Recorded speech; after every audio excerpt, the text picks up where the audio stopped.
you know, when you're handling multi-billion-dollar businesses for a Fortune, at the time, Fortune 500 company, it's very different than having, as you can only imagine, looking at a $1 million company. And I didn't manage the P&L at Apple, and suddenly I am writing checks and throwing up at night wondering how to pay payroll. So I've been there. But up here, I was really interested in getting involved in the state. And so I was appointed to the Community Economic Revitalization Board, CURB. Worked there for 6 years with Mark Udall from Wenatchee. And then was asked to join the Public Works Board by staff because, as you know, the legislature was sweeping the money constantly. And the Public Works Board, founded in about 1985, has just been an extraordinary resource for all of our communities, and especially, well, CURB and the Public Works Board, especially for our rural communities. Very important, not only in funding, but also in tech support and the kind of various things that they've done for infrastructure, important infrastructure, to maintenance and support, et cetera, growth. And then I was invited by Howard Behar to join the Washington, the Business Alliance, where I eventually met Kathleen as we worked on that. But I was also one of the founders of Partners for Rural Washington, which again focused on, you know, making sure that our rural communities have access to resources. You know, this is while I am now the head of early learning and K through 12 education in the state. From my perspective, you know, I have, so it's yes, I represent the 41st legislative district, but I represent 1.5 million kids and teachers and school districts, all of that whole infrastructure around the entire state. And I think it's real important to remember that that's what it is. So when I was appointed to the position as head of education, after we finished the session the next year, I started this, what was an annual, not so much, tour of all the ESDs, talking to as many superintendents, school board members, teachers, early learning centers as I possibly could, because you can't find out what things, you know, what's happening staying in Olympia, and you certainly can't find out what's happening in the rest of the state staying in your own district. So I've tried to get out and in and around the state as much as possible to understand, you know, kind of the different conditions. Also important this last year, or 2 years, as well, actually more, because communication was one of those things that was supported by CURB. Somebody's making a lot of noise. I'm not sure. I know. I'm trying to figure out who it is. For handling. So in any event, working on CURB, we could address broadband, except that CURB's total budget, I don't think, was ever more, at its height, it was 24 million for the biennium, and most of the time it was much more, around 12 million for the biennium. So there wasn't a lot of money there, but we tried doing various things. I proposed, if we could, if you were opening up a road, could we possibly run conduits so we could put broadband in the road, as long as you're opening up the road, and we could give you, encourage you, incent you to do that type of thing. Obviously, I've known from a long, long time that broadband really is essential for economic development. People are not going to move a business to a place that can't support high-end connectivity. And so from an economic development perspective, that was my first interest in broadband. Although I remember back in 1996, I think, giving a speech in Australia about remote medicine, because if you're in the outback in Australia, the way you get medicine is either by flying it in or flying you out, or having some way to do imaging, you know, using technology. So when I was at Apple, that was one of the things I was looking at. Now, of course, broadband means not only economic development and telehealth, very important, but it also means education. And so I thought I would talk a little bit about not only, Jim can tell you that the school districts have been, from the moment that school closed, have been supporting children who need free and reduced lunch. So that was almost one of the very first things that schools did the day after that they needed to get food out there to many kids. They did that. And they did that across the state, and it was really quite extraordinary. And then they started preparing at that time with not much direction about what we were going to do as far as immediately responding to education. We were suddenly very quickly, as you know, thrust into a whole different world. And very frankly, just to share, I mean, I liken this to a world war. This is something that is every man, woman, and child is impacted, every business, every country is impacted by this. And I think will be until we have some reliable vaccines or to enable us to deal with it. And going back, it will not be the new normal.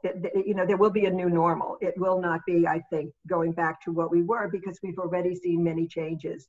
Some of the things that have been very interesting and in some way powerful is many businesses in my area, in the Seattle downtown core, looking at that area, have said, our workers who have high-speed broadband are working at home. Not only are they working at home, but they're just as productive, if not more productive. And why are we paying for very high cost real estate when we can have that happen? And actually, you know, for a long time, I know that Wenatchee has had the Confluence Tech Center, if you're familiar with that. And so it's, for me, it's why are we sending jobs to India when we could outsource to Wenatchee? You know, they have a tech center there. We should be able to outsource across the United States. We should be able to. Why aren't we outsourcing to Clallam County? Well, I didn't know you then, but that was way back when I was in Curve. And then I knew Wenatchee because I was working with J.C. Baldwin, and I was working with Mark Udall, who was head of their economic development. So if I'd known about you, Colleen, it would have changed, I assure you. I hadn't been to that many lavender festivals yet. I hadn't spent so much time, you know, driving down to the Ho or out to Nia Bay or whatever, which I've done some more exploration since then, and certainly gotten to know your economic development land. In fact, we did a project, actually, Curve did a great project in the Port Angeles waterfront. So that was a great, you know, we should have, if you're coming in from Canada, you should be able to see the United States looking great. And so I'm still looking forward to seeing how that area, hopefully, we want that to be a gateway to the United States and certainly to the state of Washington. And I see that having, you know, really strong economic opportunity there. And we're so excited about that component. There's over $140 million of investment going on since Curve made that Esplanade waterfront investment in Port Angeles. Yeah. And it's really the renaissance of the city. It has been so many decades since any type of substantial investment has occurred. And it's also a large part of that is in an opportunity zone. And just last week, I met with one of our local bank CEOs and an investor that has over $100 million that has put his money into an opportunity fund. And he is committed to seriously looking at the investments. He likes Port Angeles, you know, he gets to choose where he's going to put his money, but, and he certainly wouldn't put it all there. But, you know, there are a couple different opportunities where it's a really old building or it's not the highest and best use of the land that's there at the water. And so, you know, exploring, we have the money and, you know, he likes the place. How do we put those together quickly, because he only has 6 to 8 months to decide where he's going to put all this money. How, you know, what do we do there? And so it's an exciting opportunity, but, you know, I'm working with some really great thought leaders about, and of course the Chamber of Port Angeles Chamber, about what can we do there. But that whole story all began with, you know, the investment from the Curb Board and the city officials and that vision. The Curb Board invested because Port Angeles saw the opportunity and came to Curb with, you know, with an ask for build out, and were able to persuade us that it was a great opportunity. So I'm really delighted to see that moving forward. I want to get back to the reason that I'm here, first of all, because this is a huge issue, the whole idea of getting kids back to school and schools opening. So I want to talk through that. As I started to, you know, kind of talk about, is that from the get-go, we have been meeting. And I have to tell you people, before I joined the legislature, my kids didn't go to school in the state, and I certainly had no experience with education in the state. And this is a massive system. This system has so many moving parts of different, you know, in addition to all the things that happen through Olympia with OSPI and with other agencies, DCYF, et cetera. In addition to that, then we have local controls. Certain things happen in one place, certain things happen in other places, and then coordinating them and keeping on top of them have been really challenging. And in addition to that, now we have the overlay of the Department of Health. And the Department of Health is, you know, kind of at this point, the top of the heap in terms of making determinations. Not only because we want everybody's kids to be safe, we want their families to be safe, and we absolutely want the teachers to feel that they're in the safest possible environment that we can provide for them, and that we've understood all the issues. So we have, obviously, we're not in a great place as far as the state is concerned. We're still seeing cases. We now, you know, we're about 47,000 cases now, and we're seeing things pop up in various places. The whole situation in Yakima has been very challenging, with a number of deaths there, et cetera. Although there are bright spots, there are places where we have seen very little intrusion of the virus, but it's not like we stop people at county lines. We move around the state, and of course, generally speaking, in summer, you know, you get a lot of people coming from other places. And some of those places have much more intense, serious issues with COVID than you do. And then these people are coming into your areas. So how do you control that, and what's going to happen? As far as schools are concerned, our effort has been to try to get to a place where schools open. That being said, again, it will be, you know, Department of Health, but they are adamant that it will be social distancing. That means 6 feet apart. And it does mean masks. I am looking at various other face coverings that might be allowed. We know that there are certain kids and even teachers for whom, because of health reasons, they're unable to wear that particular type of gear. And so face shields and other things may be acceptable, and we want to make sure we get out there all those things that could be recommended for kids to use.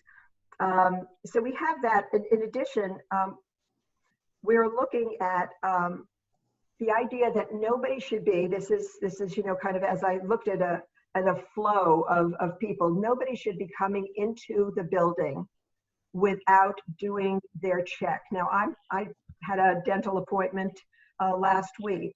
I had to call ahead from the parking lot and was quizzed on, you know, various things. And then when I got to the door, I was stopped. And my temperature was taken by the office. I was given, again, the list of questions is regarding symptoms, where I've been, if I've been exposed to someone with COVID. Now, you're not going to line up 200 kids outside of school 6 feet apart and take them one at a time. That just doesn't make sense. And so we have a gentleman, one I'm working with, who is offering the technology to the state for free. And that is that every family could have on their, if they have a cell phone or if they've got just a computer, whatever they've got, they would have the app that would reside with the school. That he doesn't, this is not any information that he's keeping or wants, but it would be, you take your child's temperature every day, every child. You attest to the fact that, again, no fever, no symptoms, and each of the symptoms is checked off. I do this with the Stanford Stanford Hospital is doing a review right now where I do this every day so that they're just tracking behavior and trying to get some data. But this would be your school district. The individual district would choose how they wanted to do this. They can have the kids standing outside and come in through temperature, but this would also be everybody in the staff, the teachers, a bus driver, anybody related, the people, janitors, the lunchroom people, whatever it is, and they would go through this on a daily basis. So you would send this in. For people who don't have connectivity, and there are people who live in places there's no connectivity, I see this school district creating a pad of paper. And for each day, they go through this, they take the temperature, they attest to the fact their child doesn't have temperature. And on the DOH guidelines, there's this is the temperature. If the temperature is more than this, the child doesn't come to school. I mean, these things are not easy. These things are tough. But if we want to hold this terrible virus, control it, keep people safe, I believe these are the things that we have to do. And so we're looking at that kind of thing. We're looking at transportation. So if you choose to do this, and again, Jim, this is what the district would decide how they want to do things. We're offering this. We're offering this for free. There are some companies that have something like this and they're charging for it. It's up to you. If you have the money to pay for it, fine. If you want to use the free one, it's it really depends on what you want to do. We're also suggesting that we can have the information from the parent is sent to the school. We don't keep anything on the computer anyplace else. It's sent to the school. The school knows every child that has had that attestation. Additionally, the bus driver can get the list of the people on his route. So before a child gets on the bus driver knows, yes, that child is green. Yes, that child is green. And that's who gets on the bus. We do understand that it's not good to keep kids on the buses. So there's a whole set of parameters around keeping the windows open, where children who are the longest, who have the longest ride, where they sit on the bus, so that they're social distancing as much as possible. But we do realize that that's not completely possible for the entire trip. And so additionally, one of the things that we heard is that our teachers had varying degrees of comfort with technology. Some of them didn't have the technology or didn't feel comfortable with the technology. Many of them have never used that much technology as a way of teaching. And so I'm trying very hard to get this money released from OFM so that we can have the money to train. We have the money, we just want to get it so that we can have your teachers, if they haven't already had the training. There is extraordinary training that's put out, and the teachers who've had this training, and really this is kind of a mastery-based system, which we were going to in any event, but this would the teachers who've had it feel much more comfortable with their ability to make some real good progress with their kids. And of course, right now with this distance learning, it looks like classes will have about 16, 18, depending on the size of the rooms, people in them. And nobody that I know of is going to be able to go back, all kids in their seats, kind of the way it was 5 days a week.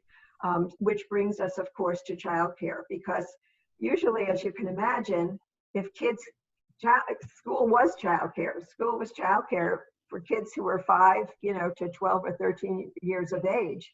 And now that's not going to be open 5 days a week, most likely.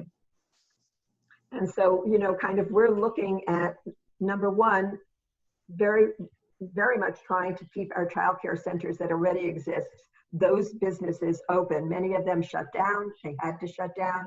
We're trying very hard to support them and keep them, bring them back, help them to get back on their feet.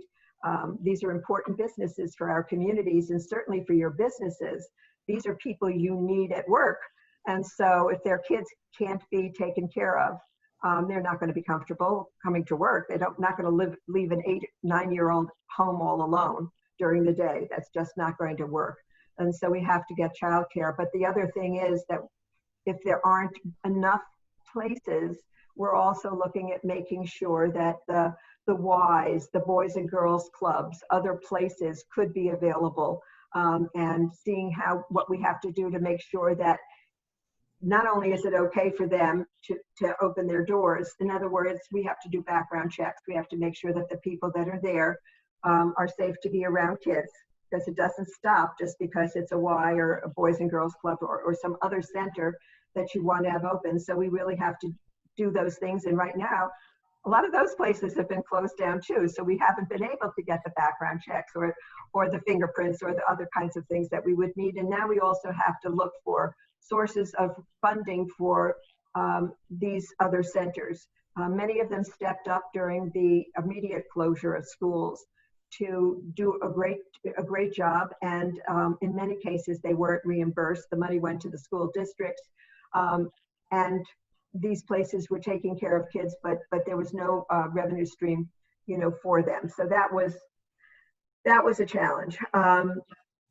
I've heard that athletics, I don't even want to go there because I can't give you a good answer. I've heard that there will be issues as to what kinds of sports can be played. We do want kids outside. We want kids, getting, using their energy, use their bodies. It's not healthy for them to be sitting in a classroom all day.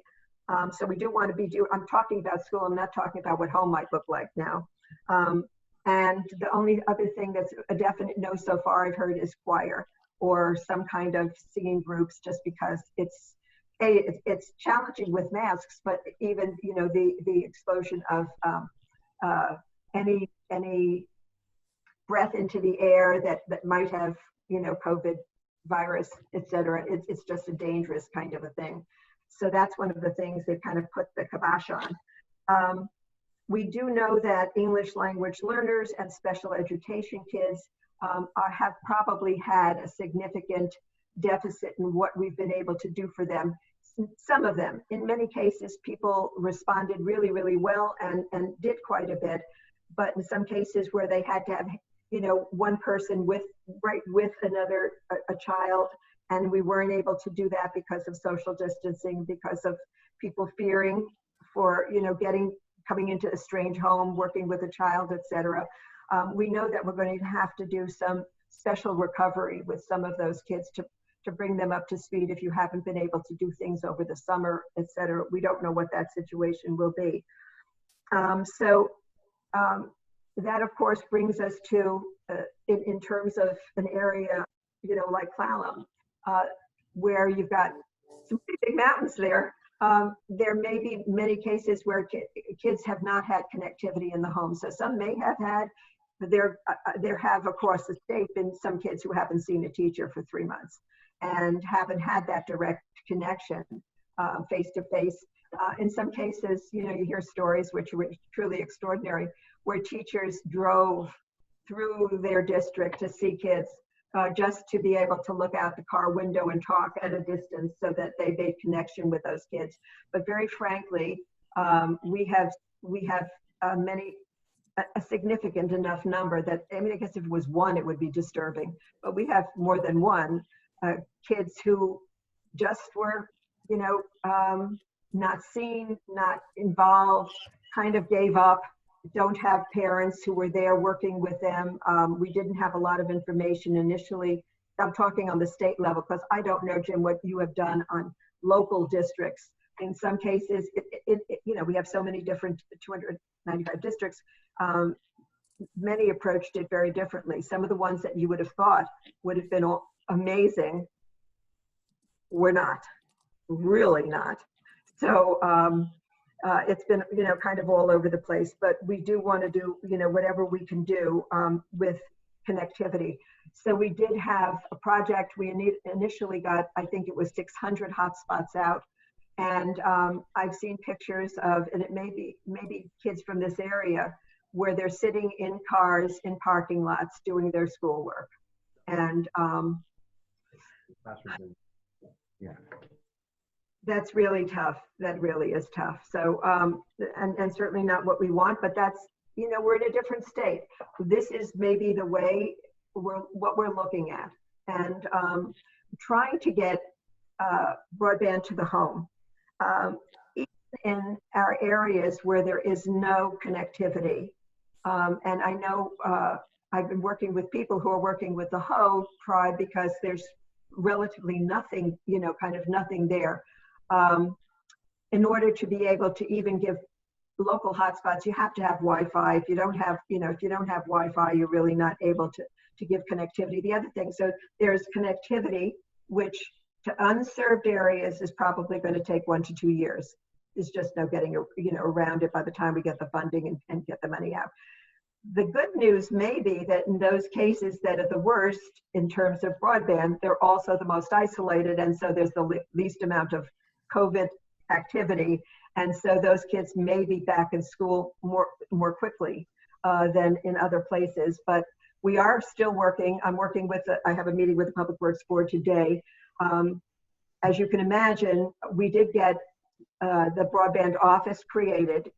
There was a broadband office when I was at CURB, and Will Saunders was part of it. We were mapping, we were finding out what our situation was, and we were really moving in some good directions, putting some fiber out, making things happen, and then that money went away and the office went away. And so, I said at the beginning, I really wanted to make sure somebody got up every single day. Their mission was to make sure we had connectivity for economic development. Now it's our paramount duty. We have to get broadband out there for the kids. The good news is, of course, if we get it out for the school districts, if we get it out to the homes, the more we can get it out, the better it is for economic development, the better it is for telehealth, the better it is for all the rural communities, because they get the benefit of having that connectivity, kind of in all the communities. So I think, kind of that is working well, or moving forward. And we're looking for a significant amount of money. Senator Carlisle, who is head of the Energy, Environment, and Technology Committee that I also sit on, is going after, with Russ Elliott, who's head of the broadband office, they're going after as much federal funding as we can get. And we're also working with the Public Works Board to have the monies that they have, which were, the rulemaking is that it goes out normally. Well, these aren't normal times. So we're trying to run something that will enable us to say, yes, this is an emergency situation. We want those funds out as quickly as possible. So all the funds that the broadband office brings in flow through CURB, and we want to get that out there. These are not normal times. We want to make sure it can happen as quickly as possible.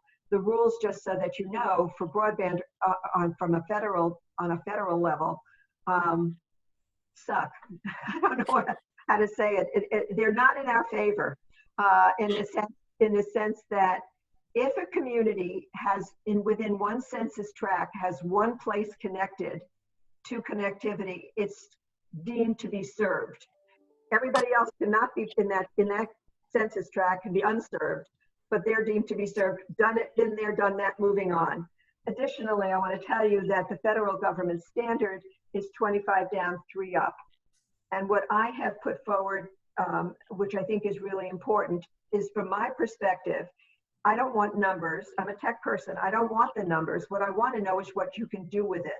So what we're doing now, where there's a full feed where I can see you, you can see me, we're talking back and forth, and it's live, takes a huge amount of power.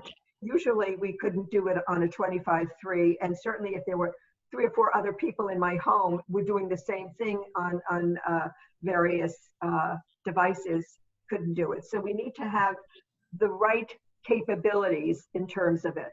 Additionally, we know that there are many people who can't pay what I have so far in my surveys, I've looked and found that broadband in rural areas, generally they're charging about $100 a month for connectivity that's reasonable.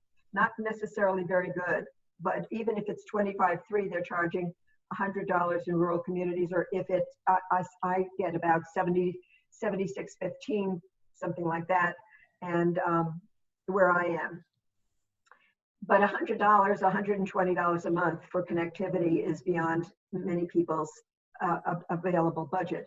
So we're looking, that has to be addressed as well. And then devices.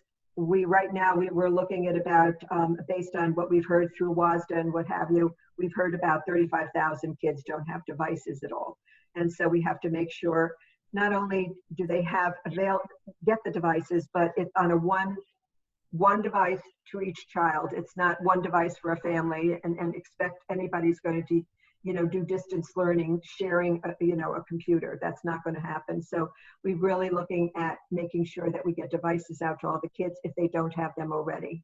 And if necessary, helping districts get the devices. Additionally, I had gone after E-rate money, which is federal money, to make sure a particular school, the K-20 program, gets 100 symmetrical, 100 down and up to the school district, every district, but that's the district building. That's not necessarily every school building.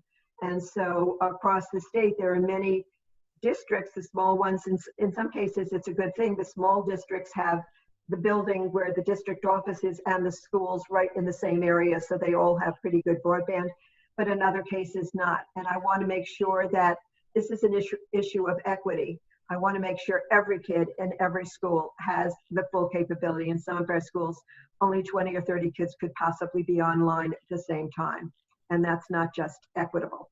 So we're addressing that as well.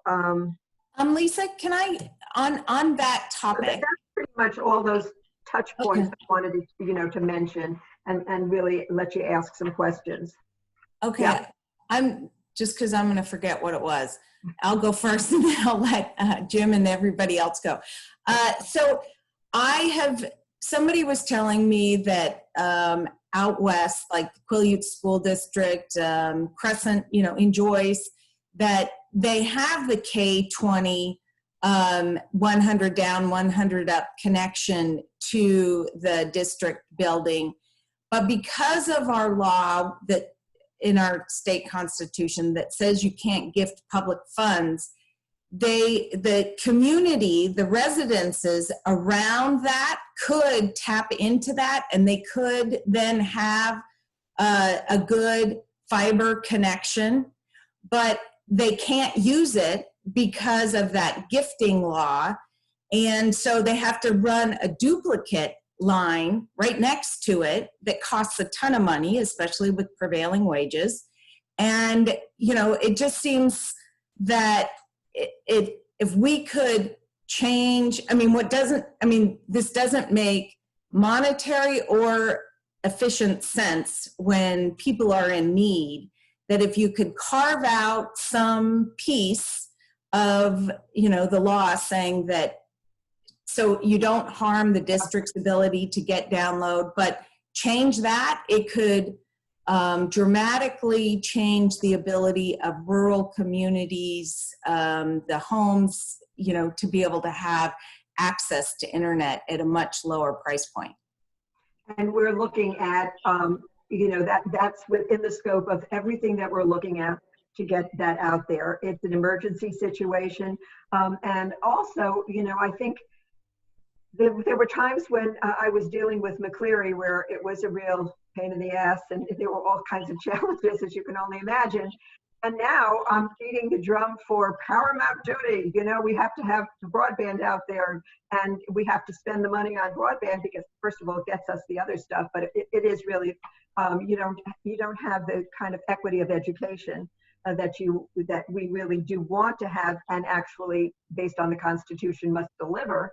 And so I'm using every excuse I can to get solutions. But thank you for bringing that up. Yeah, for sure. All right, so I see that we had just a couple questions in here. So Jim, you had a question. So if you want to unmute yourself and ask Senator Wellman. Sure, thank you. Thank you, Senator Wellman. And we have a very positive working relationship with WASDA, and you're always there. And so that app you talked about 5 minutes ago or so. Yeah.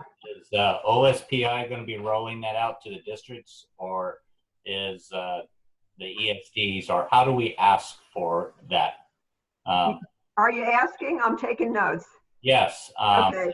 All 15 districts in Direct Area 4 would like that application. You got it. Okay. And then, that our funding is based upon our enrollment.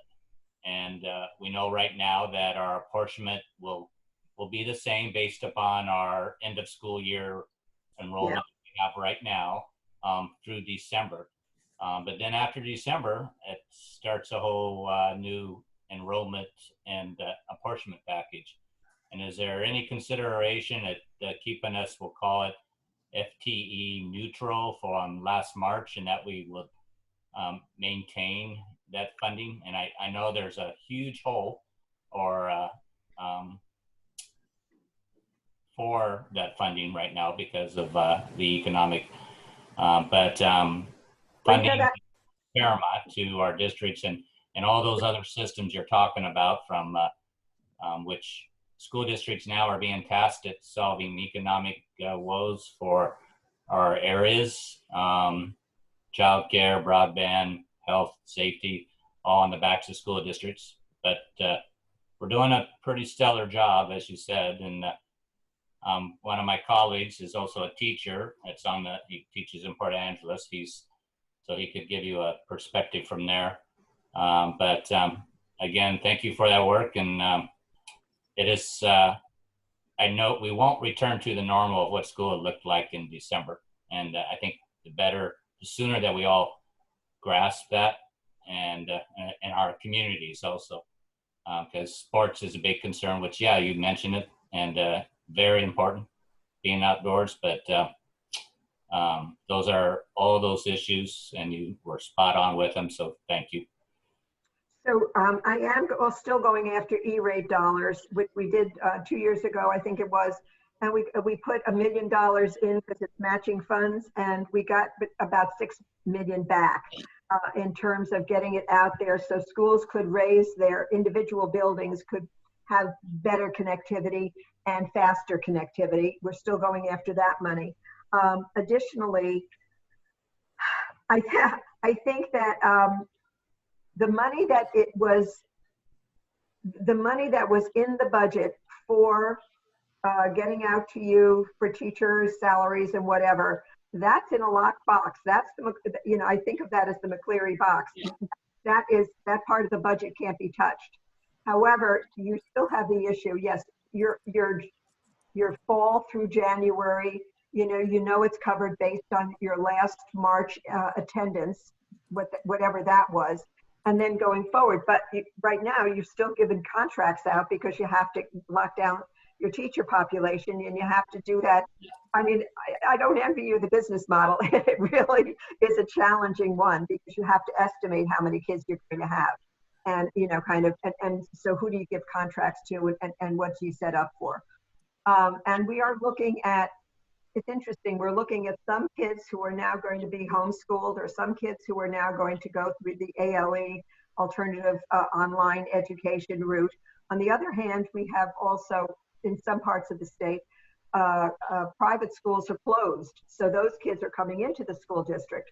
So based on everything that we've seen, while it doesn't help an individual district, it's going to kind of stay the same. Looks like it's going to be, we have 800 kids in ALE right now. I don't know that it's going to get any larger numbers. But so it's hard to envision, kind of what it's going to be. You go through this every year, not knowing what your January through June attendance will be, and yet you've got to have teachers in place for whatever it is, so it's a challenge. In some cases, they've given out very few contracts. They've been really, on the very, we're making it safe and hope that if we need the teachers, they'll be there to bring in when we need them. In other cases, they're saying, we're just going to go forward and we'll bite that bullet, hope that it all works out. So I don't know if everybody understands this conversation, but I know Jim does, and other people on the school board, they go through this every year. It's a tough business model. And so, but we are, kind of very much aware of that. I'm also looking, we're also looking at having to provide PPE for teachers so that, whatever. The one other thing I'll tell you, Jim, that I'm worried about, because I heard of this when I was on a call last week with about 30 different teachers from around the state. There are some buildings that I was made aware of. I did not know this. Some buildings that don't have school buildings that don't have working HVAC systems. And so I went, oh my goodness. And in some cases, teachers reported they're in classrooms with no windows. And in some cases, also reported that no HVAC and no ability to open a window. So I went to the school department. Last night I was with the DOH and asking them, do I have to worry about those buildings? Because it seems to me that if this is something where you do want outside fresh air to be moving, but you don't want the air that's inside to be trapped. So I don't know. So I'm waiting for DOH to give me a ruling on whether that's an issue or not. I really, really want our teachers to be safe. First of all, we also have 20% of our teachers are ready for retirement. So I don't know how many will choose to retire because of the situation. And also there are teachers who live with older parents. There are teachers who have children or other family members who have compromised immune systems.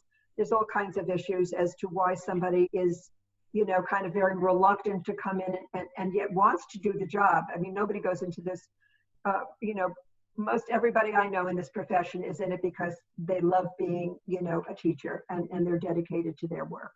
And so we want to hold on to them, but there's issues. So we're watching it. I'm putting you down. We'll be in touch with you regarding the app about that. Great, thanks, Lisa. Yeah. So Jim McIntyre had a question for you. Okay.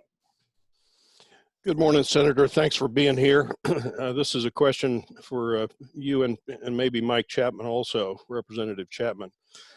Just curious if your committee has looked into any barriers to market entry, regulatory barriers, certification requirements, et cetera, and so forth, for childcare providers.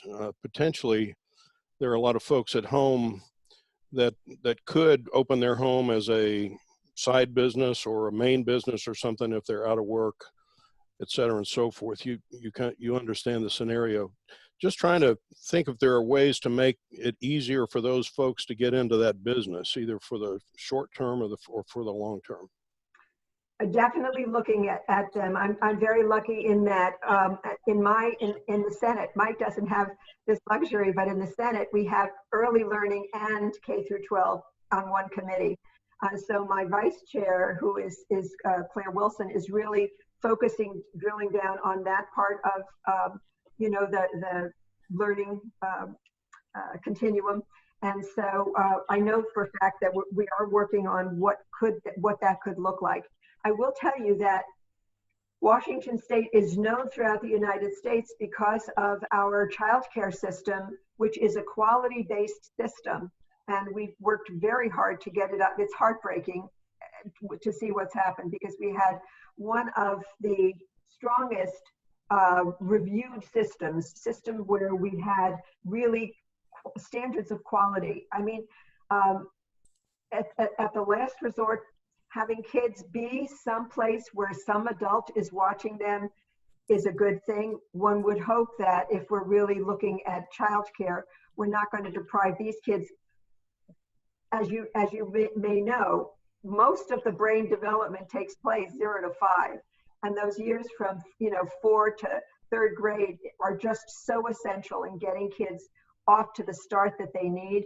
So it's just very challenging to see what we have. And I think that, to your point, I would not like to see it be a permanent situation in terms of somebody just saying, I can have some kids stay at my house. I'm safe. I've been checked. There are no dangers here, but this is not real childcare. This is not something where the child is engaged in activities that really are essential to their mental growth and development. Mike, did you want to say something about this? Sure. You were also in the house. So she's right in the House. So we have one committee that tracks this. It happens to be Senator Wellman's House seatmate. So Right. We've talked, and it's certainly been some frustration. The YMCA locally was trying to open up a child care after school center, and they were going to host it at Dry Creek Elementary. And even though kids went to school there during the day, it wasn't took forever to be approved, and I had to weigh in. I will say there was a move afoot last session to maybe come up with a revenue package to support new child care centers. But this idea of around really some really kind of excess requirements, the revenue package didn't move forward at all. We created a new department. It was a bipartisan bill. Created a new department, a cabinet position for the governor's office. And I think it's just been a little bumpier than maybe people had hoped, but we got to figure out a way where, and Randy's on the call, Randy Johnson, he called me many times when the Y was trying to get certified to do their after school program. And to their credit, the Y kept working through it. But if the building is safe to go to school, I don't know that it, you know, and then the Y had to put in for their program. So, I mean, Randy could talk about some of the frustrations, but I think that the idea was sent. If the governor wants a revenue package directly for this, he's going to have to work with his staff to reduce some regulations. There's a lady in Elma McCleary that runs the main child care down there, Stephanie Smith. I've worked with her. She's getting a nice grant for a new facility, but when I toured her 4 facilities, because she's going to try to combine them all into one, I mean, she just went through the kind of the litany of issues, and now with COVID, it's even longer. So new facilities are going to be easier, but she was working out of a church basement and out of a old schoolhouse, and she was just trying to provide service. So I think we've got to make it easier in these rural communities where not everybody's going to get a grant to build a brand new facility like she did. And she's kind of my go-to person right now. She's becoming a leader and an expert statewide. So I don't know if Randy, if you want to say anything, if you're still on the call. I know Randy Johnson, our county commissioner, I think he was on the call. Yes, He's also on the Yes, YMCA board. He just found his mute. yeah, I'm sorry. Hopefully everyone can hear me. I think that prevails, I mean, without going into the litany of all the background, the YMCA, of course, had 90 people in what they had a special program for kids and kids after school and everything else. And they had been in this program for over 30 years. Keeping kiddos safe is really important. It's including they had programs to teach young people how to cook and how to do everything else. The whole problem was when we got into the whole issue, and again, keeping kids safe is really important as well as the learning part of it. But because Part A wasn't met, Part B, Part C, Part D, and all the other issues, we ended up having to shut down that facility, and that put 90 kids back to where, gosh only knows where they ended up, probably at home or whatever, without any supervision. And then the whole travails, as Mike just mentioned, oh, I'm sorry, but your school, the same school that the kids are in the day, doesn't meet criteria for the after-school program. And again, I don't want to go into the litany of things. I'm just going to say it's much more complex and complicated than what people may want to think. And it just seemed like, particularly when you have a really good program with kids and everyone, all the parents were extremely pleased with the program and what they were learning. And you can tell I just get frustrated because I've been on the board for quite a while, and suddenly we have no program. And so we've kind of built back up, but as Mike kind of intimated here, it's very difficult and it's got to be more streamlined. And again, good programs for kids are very important, but you know, the alternatives that they have also is the other issue, because suddenly when you have to shut down and you throw 90 kids back out in the system, there is no place for them to go, at least not in our area. We're short, certainly childcare by a whole lot. It's a big issue for businesses and of course in our area, particularly affordable care. And again, our Boys and Girls Club just expanded, but they're totally maxed out, and they could add another 100 people and we could keep going. So anyway, you understand the frustration. I understand the frustration, and I think we have some idea of the size of the problem. I think that what we have to do is relax things for a bit. I think there's certain things that I don't feel comfortable relaxing. I need to know the background checks and the people who are there near kids. You know, that's kind of first and foremost, because if the toilet's not the right height, we can get around that. The things that we can do. So we'll continue working on it. No, you're on mute now. And I totally agree. Things like background checks are absolutely paramount. Yeah. We don't want to relax those kinds of the criteria that you need there at all. And I think everyone understands that. Yeah. Thank you. Thank you. And I know we're running out of time, so I do want to also share that if you will, Colleen, if you will take any questions, any issues, any input, any wonderful suggestions and kind of solutions, whatever, that would be great. And then I can also send back the answers in written form, so if we don't have a chance to get to everybody. Okay, that'd be great. I'll share one kind of innovative thing that we're doing is with Employment Security Department that has the emails of every single person in both Jefferson and Clallam County that are on unemployment. We are sending out emails to them, letting them know about the virtual job fair that we're doing. And what we're adding to that is with the child care team that is really good at training young people if they can't find a job or if someone and they're interested in possibly starting up their own child care business at home. And then also if someone is looking for work but they don't have child care, in this virtual job fair, we're going to have a booth that's specifically dedicated to child care resources. So they can either consider child care as a profession or alternatively understand, very quickly and efficiently learn where all the child care resources are within the county, within their area. And so that's something ESD is putting on. They have one person working on that, and she is just absolutely overloaded. But we are going to have a 2-county virtual job fair on August 13th from 10 to 2.